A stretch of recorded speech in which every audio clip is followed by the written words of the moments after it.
জয়পুরহাটের সামাজিক ও স্বেচ্ছাসেবী সংগঠন ভেটি একতা যুব সংঘের আয়োজনে আলোচনা সভা ও ত্রিবার্ষিক সম্মেলন অনুষ্ঠিত হয়েছে।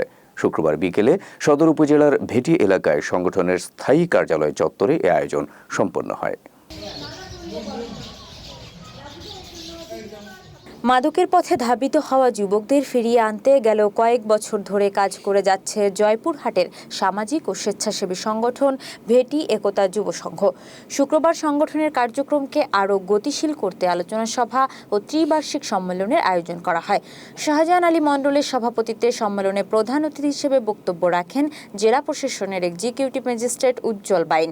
বিশেষ অতিথি হিসেবে বক্তব্য রাখেন জয়পুরহাট যুব উন্নয়ন অধিদপ্তরের সহকারী পরিচালক এ.কে.এম. রওশন আলম, জয়পুরহাট শহর বিএনপির যুগ্ম আহ্বায়ক অ্যাডভোকেট মিজানুর রহমান ও সংগঠনের সভাপতি আবু রায়হান সহ অন্যান্যরা।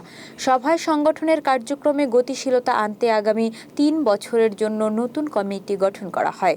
হচ্ছে যে আমরা আসলে কাজ করতে চাই না, কিন্তু যারা কাজ করে তাদেরকে আমরা আটকাই। এবং সদস্যদের মধ্যে যিনি ছিলেন উনি বললেন একটা কথা, এখানে একটা সহজ কথা, যে আমরা কারো পথে যদি বাধা না হওয়াটাই ভালো।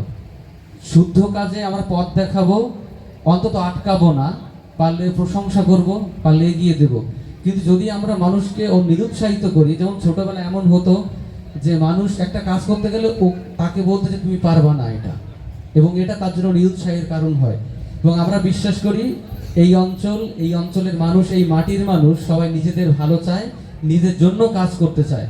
যা নিজেরা করতে পারেনি তাদের সন্তানরা করবে, সন্তান না থেকে থাকে তাদের নাতি নাতনিরা করবে। অর্থাৎ আপনার জন্য, আপনাদের পরবর্তী প্রজন্মের জন্য সবাই আসলে কাজ করছে।